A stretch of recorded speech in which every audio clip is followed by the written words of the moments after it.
Gente, mais uma vez juntos para compartilharmos a palavra do Senhor.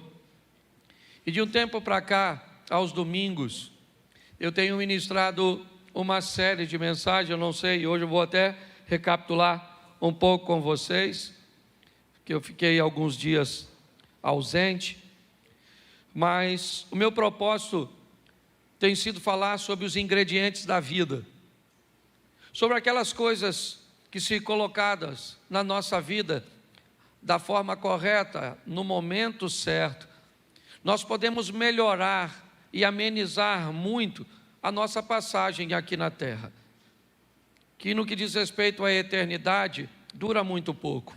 O salmista diz no Salmo 90, no contexto dele, que a vida passa muito rápido, que o homem vive 70 ou 80, descreve como o final da vida com muita canseira e muito enfado, porque as coisas passam rapidamente, porque o tempo voa. A perspectiva de vida tem aumentado, graças a Deus. Hoje as pessoas vivem um pouco mais, mas mesmo assim, a passagem por aqui ainda é muito pequena. Qualquer erro que possamos cometer, dependendo do grau, ele pode comprometer muitos anos da nossa vida tentando consertá-lo.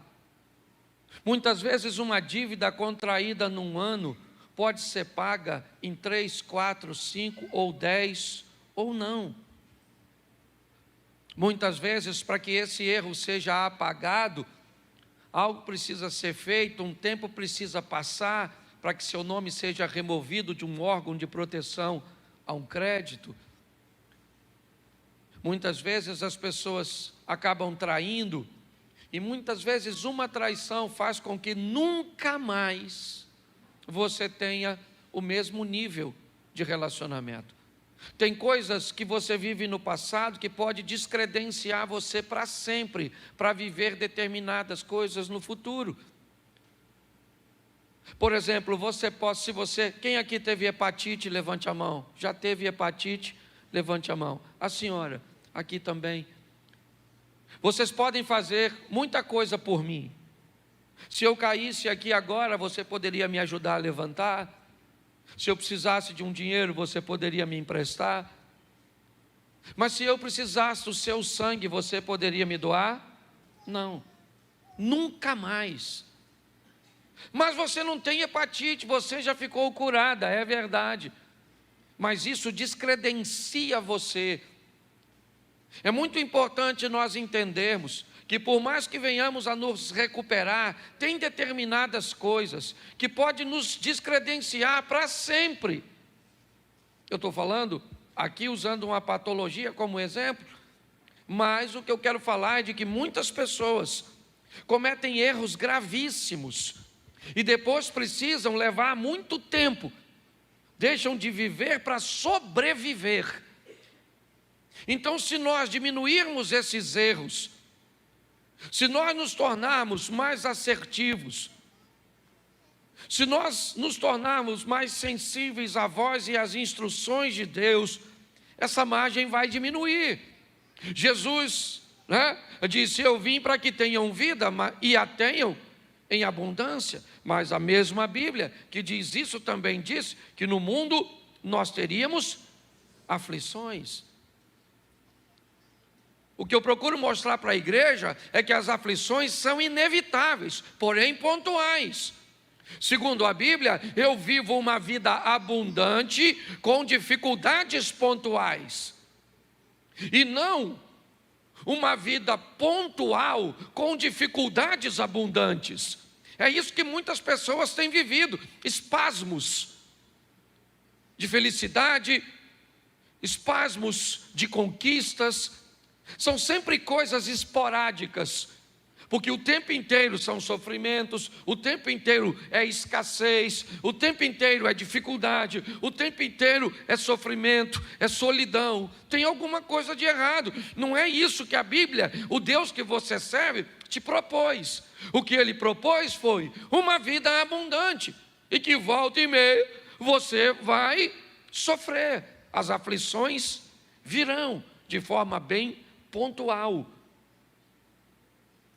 Porque eu tenho aprendido e ensinado que há duas vidas. Apocalipse diz isso: ao que vencer não sofrerá o dano da segunda morte. Duas vidas, duas mortes. A segunda morte separa a nossa alma de Deus. A primeira morte separa o espírito do corpo. E Deus sempre focado em trazer bem-estar, as duas, é lógico, sempre focando a prioridade, a alma.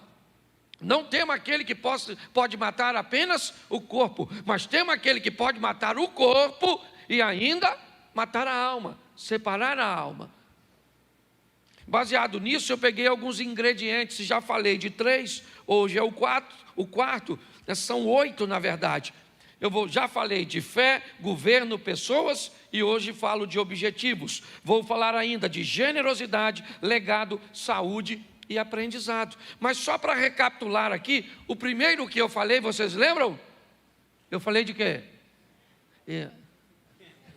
É por isso que a gente tem que falar sempre.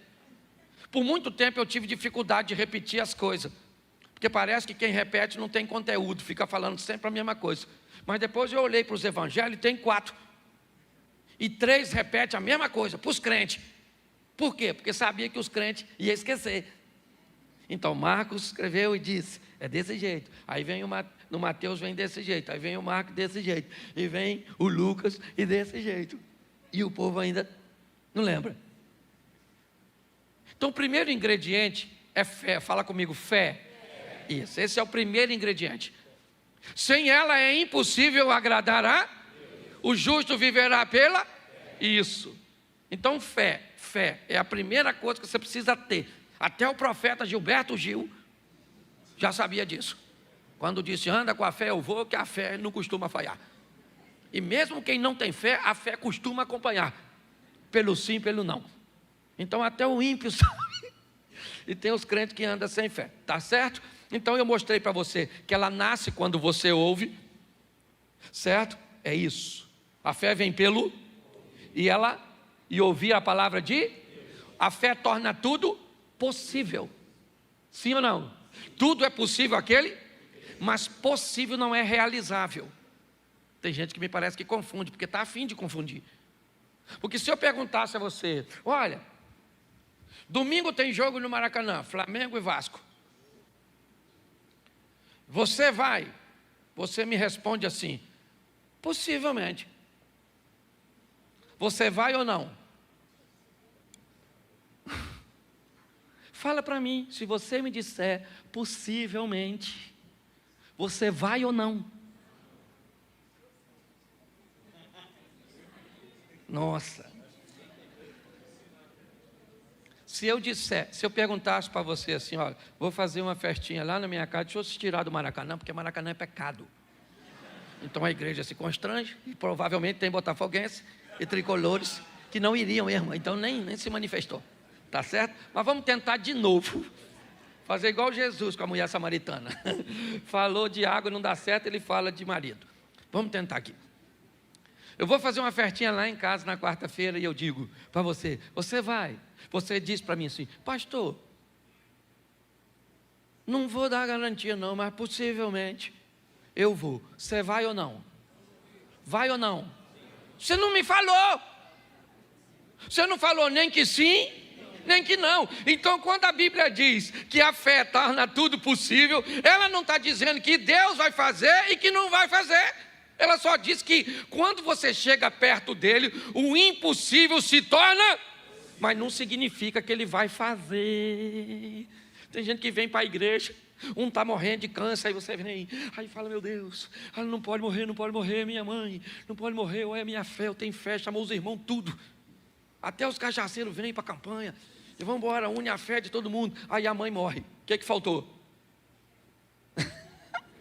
Não! Porque a fé não dá garantia que vai acontecer. A fé traz a possibilidade, está assim de gente frustrado, porque está achando que Deus prometeu coisas que Ele não prometeu. Ele só disse, se você chega perto de mim com fé, tudo é mas se não acontecer, você ainda continua tendo fé, pronto. Por isso que tem uns povos que vai embora. Nossa, Deus falou que ia fazer, não tem palavra. Você que não entendeu direito. Então eu acho que vale até pregar de novo. Eu acho que eu vou pregar de fé. De novo. Então ela torna tudo possível. Ela tem tamanho? A fé? Seja feita segundo a medida da sua. Se você tiver a fé do tamanho de um grão, então fé tem tamanho. Por isso que a Bíblia diz de fé em fé, de glória em glória. Só diz que mesmo que ela seja pequenininha, certo? Ou seja, você já pegou um grão de mostarda? Já pegou, não? Eu não tenho nem como é que eu vou comparar aqui. Sei lá, não, qualquer coisa. Não, alpiste é 10 vezes maior. Um alpiste é bem pequenininho. É só para você saber o tamanho da sua fé. Sabe esse pequenininho? A nossa não chega nem nesse pequenininho. Depois eu vou trazer. Aqui vou botar na sua mão. Você vê a sua fé.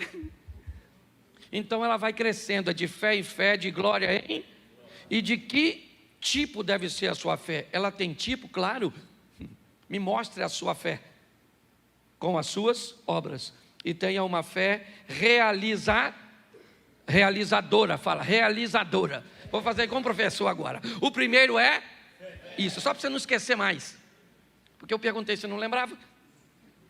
Primeiro é isso. Tudo é possível, sim ou não? E ela nasce como? Ouvindo. A fé vem pelo e ouvir a palavra de isso aí. Não é o WhatsApp, é a palavra de Deus. Você, pastor, então o senhor está dizendo que eu não posso ouvir? Pode ouvir o que você quiser. Só ouça a palavra de Deus antes de ouvir qualquer outra coisa. E no final do dia também ouça ela para fechar a tampa. Começa escutando, termina escutando. Ela cresce, ela torna tudo possível e ela tem que ser uma fé realizável, tá certo? Então vamos lá. Segunda mensagem que eu preguei sobre essa série, eu falei de governo.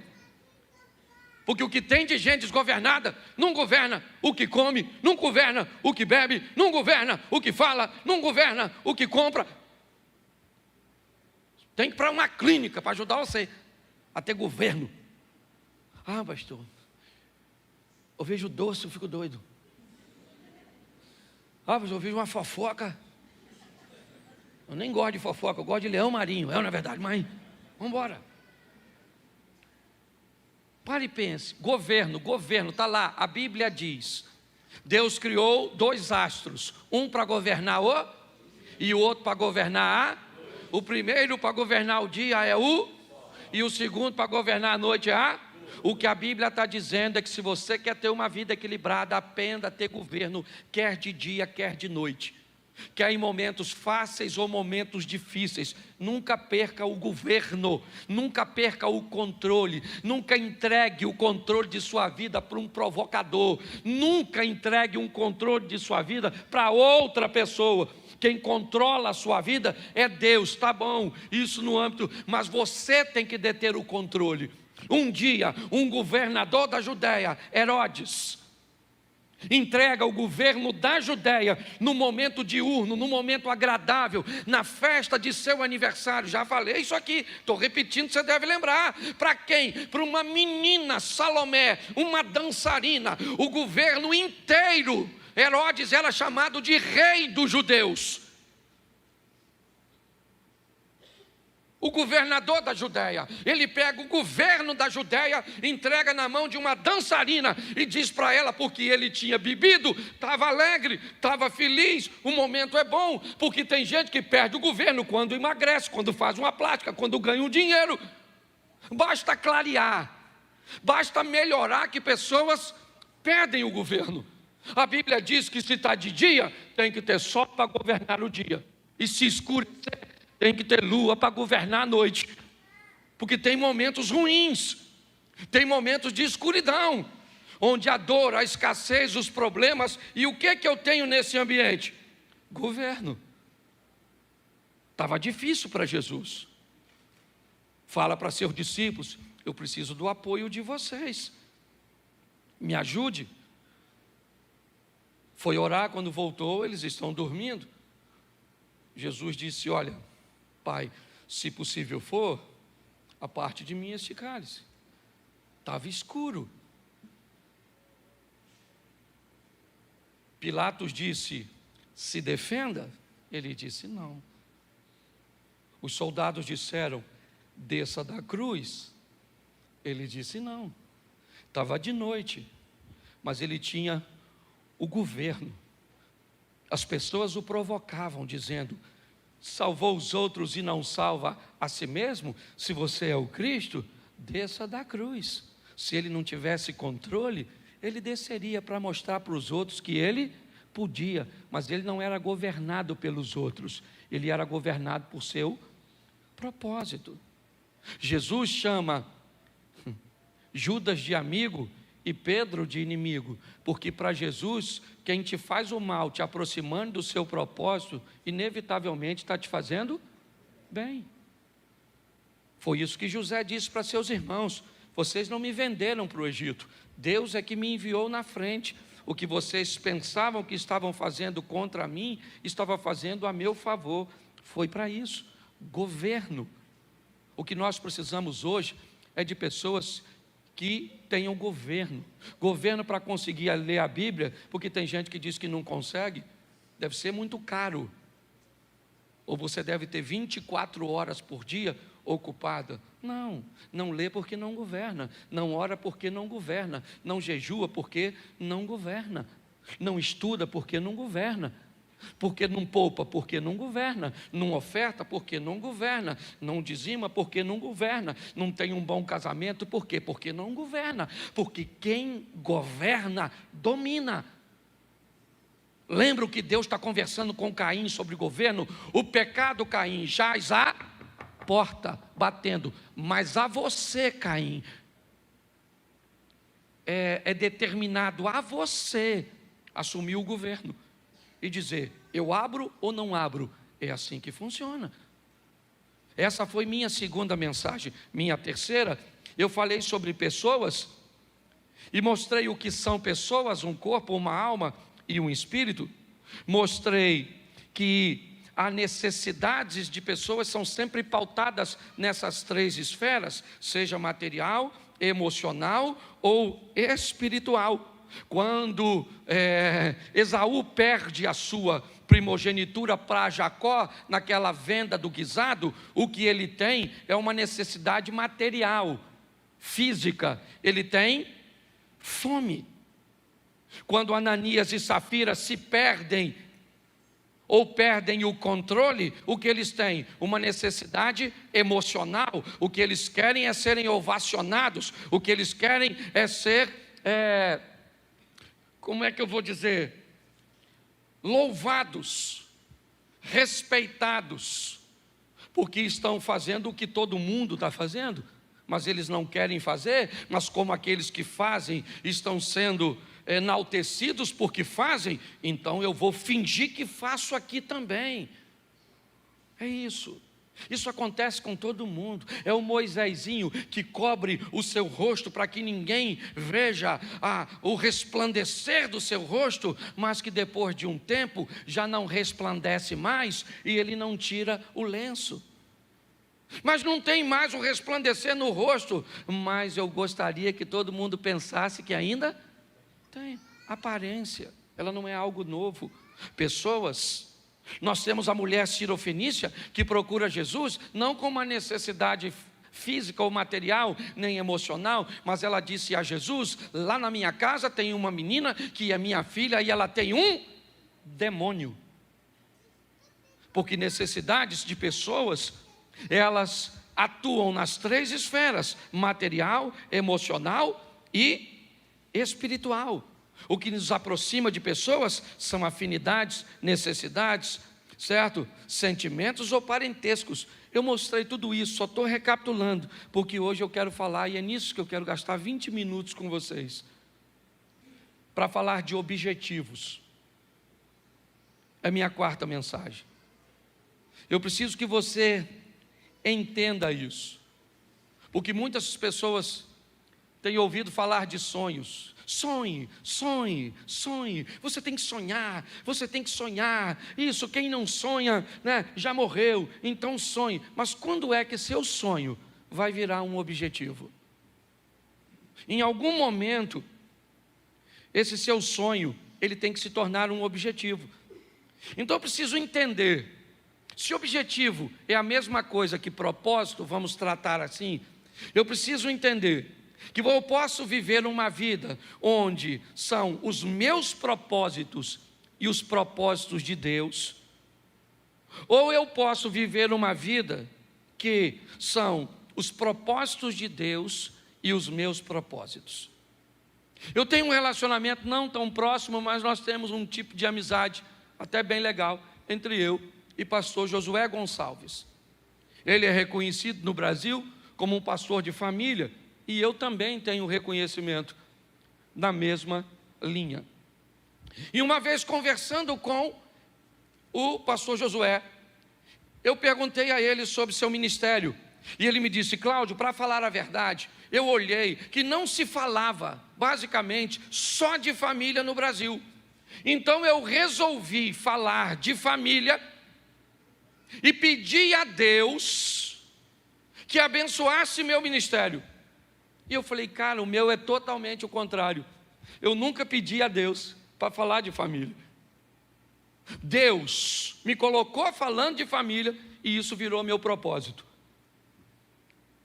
Para o Josué, ele pegou o propósito dele e pediu Deus para abençoar, e aconteceu.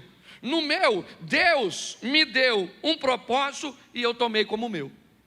Então eu preciso que você entenda que há esses dois modelos, e que muitas vezes você vai se ver dentro de um propósito que foi Deus que te levou, e você vai viver bem nele, como aconteceu comigo. Em outras ocasiões, você pode pegar um propósito que é seu e levar para Deus, e Deus pode aprovar e fazer com que isso aconteça. Mas eu aprendi que sonhos são aquelas coisas que eu quero. Isso. Eu quero me formar, eu quero me casar, eu quero ter uma casa, eu quero ter isso, eu quero fazer aquilo. Nossa, isso é extremamente legal. Mas objetivos são aquelas coisas que eu vou fazer acontecer. Sonho não se realiza, a não ser que ele se torne objetivo. Ou você faz de seu sonho virar um objetivo, ou inevitavelmente você vai morrer querendo alcançar alguma coisa que nunca alcançou. Então eu vou mostrar para vocês aqui rapidinho quando um sonho se torna um objetivo. A postura do sonhador muda. Ele começa a agir de outra forma. Ele quer comprar algo. Enquanto ele quer comprar algo como sonhador, ele não compra. Não. A postura de sonhador é diferente. Aqueles que têm objetivo e propósito é que alcançam. Você vai chegar na casa de alguém que quer comprar, mas só tem sonho. A geladeira está cheia. Ele sai para comer fora, ele usa roupa de grife e compra talvez todo mês. Quando você chega na casa de alguém que tem objetivo, provavelmente vai ter água na geladeira. Vai comer ovo, não vai sair para comer fora. O sapato vai ter que durar 1 ano. Só tem 2, um marrom e um preto. Porque o objetivo, ele traz responsabilidades. E preste atenção, porque eu vou mostrar isso com um texto bíblico, senão vira autoajuda. 1 Samuel, capítulo 1, verso 2, está aí o primeiro texto de uma mulher que sonhava e que durante seu sonho nada aconteceu. Ele tinha 2 mulheres, e uma se chamava Ana e a outra Penina. Penina tinha filhos, Ana, porém, não tinha. Penina e Ana, o duelo de 2 mulheres. Quem são essas mulheres? Quão diferentes elas são? Não é muito meu hábito, mas eu resolvi pegar o significado do nome de Ana e o significado do nome de Penina, para ver se tem alguma maldição em uma e uma bênção na outra, o que é que difere uma mulher da outra. Então vamos lá. Ana, a primeira esposa de Eucana, tem seu nome como graciosa, ou cheia de graça.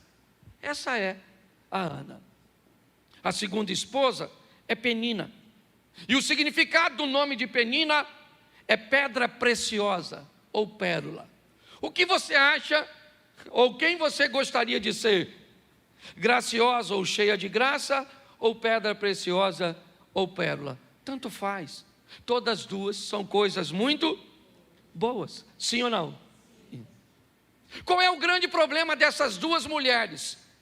É que elas não vivem a plenitude. Uma tem uma coisa que a outra não tem, e a outra tem uma coisa que uma tem, e uma quer o que a outra tem. Esses dias eu vi uma mulher falando comigo, não vou usar o nome da família, porque ela é muito conhecida, e essa mulher olhou para uma mulher bonita, realmente, rica, bem-sucedida, uma das palestrantes talvez mais procurada no Brasil, e não é nem no ambiente gospel, é no ambiente secular, treinando pessoas. E aí a mulher estava do meu lado, e ela me disse assim: Cláudio, eu acho injusto, porque olha só, essa mulher, bonita, e essa que estava falando não era nem feia não. Eu falei, é bonita. Cláudio, ela tem muito dinheiro. Eu falei, tem, e essa que estava falando também não é pobre não. E olha, Cláudio, como é que ela tem essa desenvoltura para falar? Aí essa daqui não tem não. Essa estava falando, ela não é palestrante não. Eu queria ser ela, Cláudio. Aí eu olhei para ela e disse assim: nossa, eu nunca imaginei que você gostaria de ser uma mulher que perdeu um filho tão jovem. Ela me disse: como assim? Eu falei, faz pouco tempo que o filho dela morreu. E eu jamais imaginei que você gostaria que seu filho morresse. Aí ela virou para mim e falou assim: não, essa parte eu não quero não. Ou seja, quando você olha para a vida dos outros, você só quer a coisa boa, mas tem que ir tudo. Esse dia alguém falou: Cláudio, pensa eu com o ministério do pastor Vitor Hugo. Esse eu posso falar que é meu amigo. Eu falei, eu já pensei você com o câncer que ele enfrenta. Ah, mas o câncer eu não quero, eu quero a profecia. Pare para pensar. Quando nós olhamos isso, eu preciso que você reflita. O que Penina tem? Você lembra? O que ela tem? E o que Ana tem? Ela tem o quê?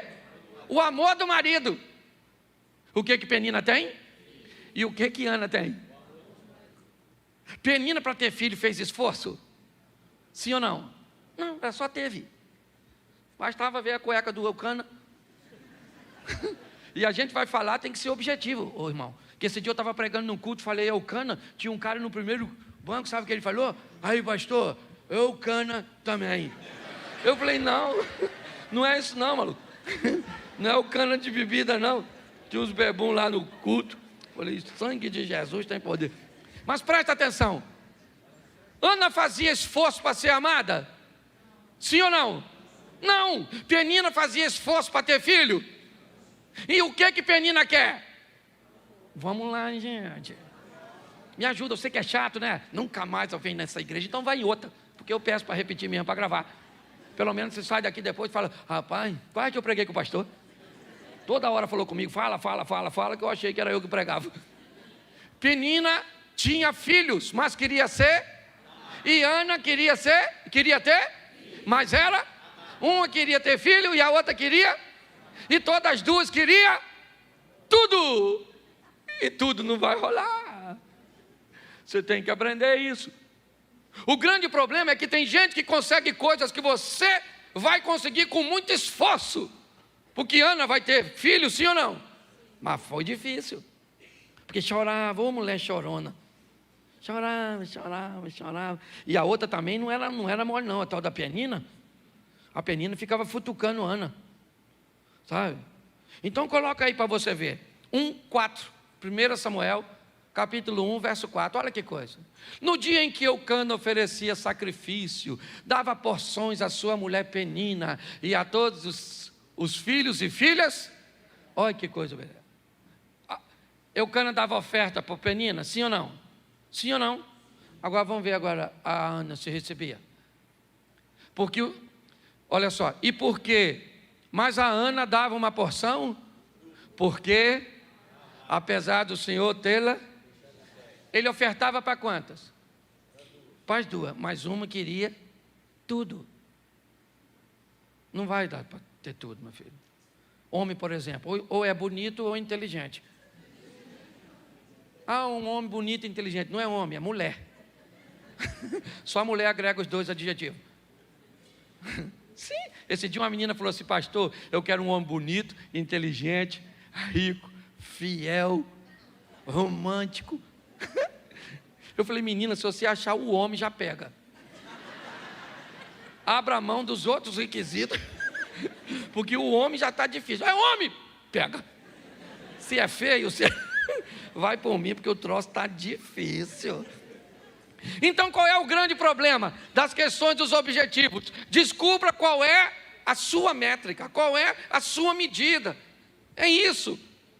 É todo mundo querendo o que o outro tem, o que o outro faz. Esse dia eu fui no show do Fernandinho, eu fiquei pensando, o Fernandinho cantando, eu falei: caraca, mano, podia cantar assim.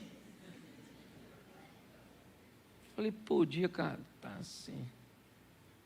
Sei tocar violão, não canto. Ele também não prega. Que se dane, ele não prega, eu prego, eu não canto. Ele canta e está tudo jóia, porque se a gente não prestar atenção, Jesus disse que nós devíamos que ter cuidado com o exemplo da mulher do Ló. Lembra da mulher do Ló? Ela virou o quê? Por quê? Por quê? Isso, mas hoje tem gente que não precisa nem olhar para trás, para virar estátua não, múmia. Basta olhar para onde? Para o lado.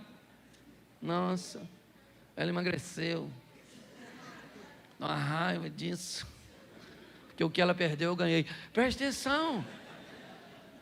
Cuidado que você pode estar rindo de você. Descubra a sua medida. Eu acho legal. Vou usar mais 2 textos e termino aqui, porque esse culto é mais curtinho. E aí, nós temos outro culto e eu vou pregar de novo. Você acredita? Lá em Israel eu preguei umas 3 vezes por dia, não foi, Mary? Estou pregando, eu estou sem tempo de pecar. Aí o pecado vem, eu digo: não, estou pregando, volta outra hora.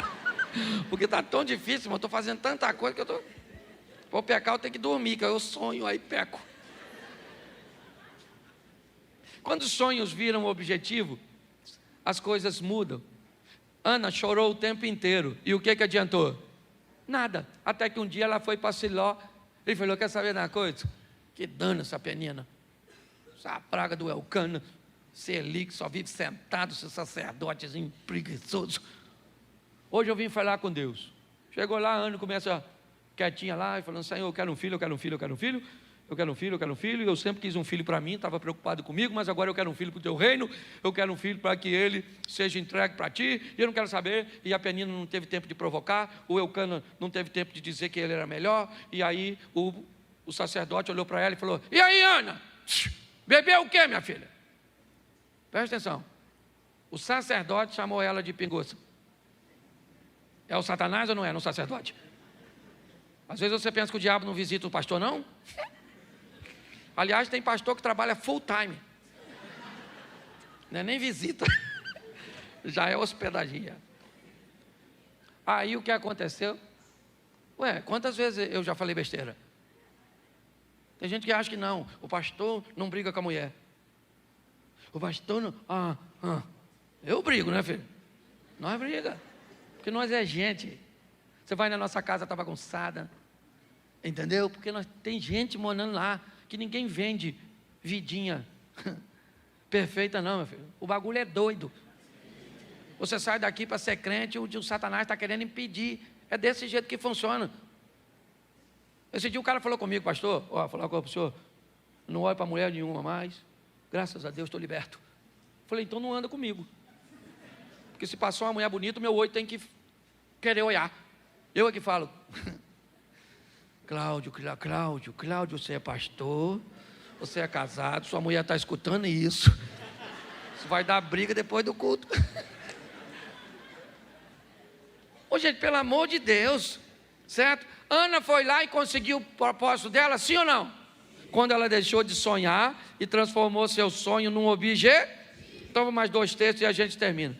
Marcos capítulo 5, verso 25. Só peguei a história conhecida para ficar fácil para a igreja. Marcos 5, 25. Coloca aí, por favor. Isso. Estava ali certa mulher que há 12 anos vinha sofrendo de hemorragia. E ela padeceu sob muitos cuidados de vários médicos e gastava tudo que tinha, mas em vez de melhorar, piorava. Quando ouviu falar que Jesus, chegou por detrás dele, no meio da multidão, e tocou o seu manto. Porque pensava, porque o quê? Se eu somente tocar em seu manto, ficarei? Presta atenção, qual era o sonho dela? Qual era o sonho dela? Ela queria ficar curada ou não? Sim. Ela tentou a cura no método convencional, sim ou não? Ela procurou os médicos, fez tudo o que podia, deu certo? Não, mas ela continua querendo ficar curada, é seu sonho. Mas quando é que até então é seu sonho? O que ela tem? Uma multidão, porque sempre que alguém precisa de algo, ou na grande maioria das vezes na Bíblia, a Bíblia vai colocar uma multidão como oposição. Bartimeu queria a atenção de Jesus, o que tinha? Uma multidão. Vamos lá, estão conduzindo um paralítico a Cafarnaum, a casa de Jesus. O que tem na casa de Jesus? Uma multidão. Sempre haverá uma oposição, algo que vai se opor. É assim que funciona. Eu vou usar um exemplo aqui, porque depois eu vou corrigir, e a turma que caminha comigo sabe que eu não sou o cara do confronto, mas eu fiquei tão, constrangido no nosso jantar de casais. Durante um jantar de casais, alguém colocou uma bolsa para sentar. A esposa. Quando o povo foi sentar, alguém foi e retirou a bolsa e sentou no lugar. Sabe o que aconteceu? Acabou com o jantar daquele casal. Eles se aborreceram de um tal nível que ela pegou a bolsa e foi embora. Quando nós tentamos intervir, não dava mais tempo.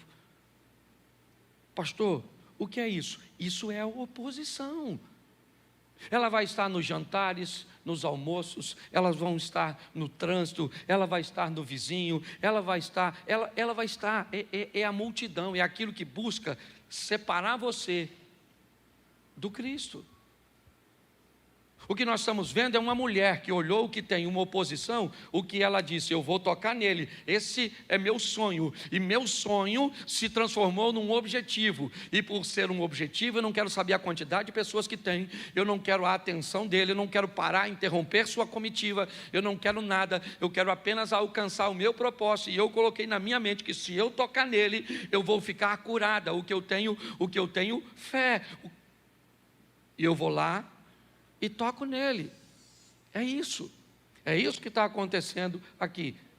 Quando ela faz isso, ela fica curada, porque ela fez, não simplesmente quis. Deixa eu terminar com o último texto, também muito conhecido, Lucas capítulo 15, é o setor de achados e perdidos, capítulo 15 de Lucas. Ovelha perdida, dracma perdida, filho perdido, está tudo perdido. Verso 17, perdão. 15, verso 17. Caindo em si, disse: quantos empregados de meu pai têm comida de sobra e eu aqui morrendo de fome? Eu me porei a caminho e voltarei para meu pai e direi: pai, pequei contra o céu e contra ti. Verso 19. Não sou mais digno de ser chamado teu filho, trata-me como um dos teus. Presta atenção aí, não bota o 20 não. Deixa eu dizer até o 19. Presta atenção, porque os 3 textos que eu li, ele fala de sonho. É isso que ele fala. Ele está no momento difícil e ele diz: eu aqui pereço de fome, na casa de meu pai até os criados têm pão com fartura, levantar-me-ei, irei ter com meu pai, vou dizer para ele, presta atenção, tudo que está sendo dito como uma proposta de futuro. Levantar-me-ei, irei ter com meu pai, e lhe direi, pequei contra o céu e diante de ti, já não sou digno de ser chamado teu filho, me trata como um de teus empregados. Mas tudo isso é futuro. Nada disso trouxe o perdão para o filho pródigo. Não. Porque ele está dizendo, eu vou levantar, eu vou dizer, eu vou fazer, eu vou ir. Beleza, tudo isso que é sonho. Eu vou emagrecer, eu vou comprar, eu vou estudar, eu vou orar, é sempre levantar-me-ei, farei, é amanhã, é semana que vem, é isso aí. Quanto mais tempo você faz isso com o seu sonho, mais tempo leva para ele realizar. Mas quando chega ao verso 20, a seguir o sonho virou objetivo. Levantou-se e foi. Levantar-me-ei e irei. Nada aconteceu. Levantou e foi. Pronto. Ali o sonho virou objetivo. E agora, estando ao longe, o pai o viu, porque ele foi. O pai olhou, correu, o beijou, o abraçou, traga vestes, sandálias, anel, vamos tomar um banho, porque vai ter uma festa. Você precisa entender que o importante não é se você quer comprar uma casa própria, não é se você quer melhorar seu casamento. Talvez isso até seja bem importante, porque seja a primeira fase, né? Então, como fase, o sonho é bem legal. Você quer se formar? Beleza. Você quer passar na prova? Legal. Você quer buscar intimidade com Deus? Tá certo. Mas a pergunta é, quando seu sonho vira ou vai virar um objetivo? É nesse momento que as coisas acontecem. Volta para o verso, não está aí, ó. A seguir, levantou-se e foi. No verso anterior, levantar-me-ei e irei. Até então ele não disse nada. Levantar-me-ei, ele está com fome. Irei, ele está com fome. Ele está sozinho. Mas agora, quando ele chega, quando ele se levanta e vai, eu acho que nós temos que mudar aí o tempo do verbo, sabe? Disso que traz ação, que traz movimento.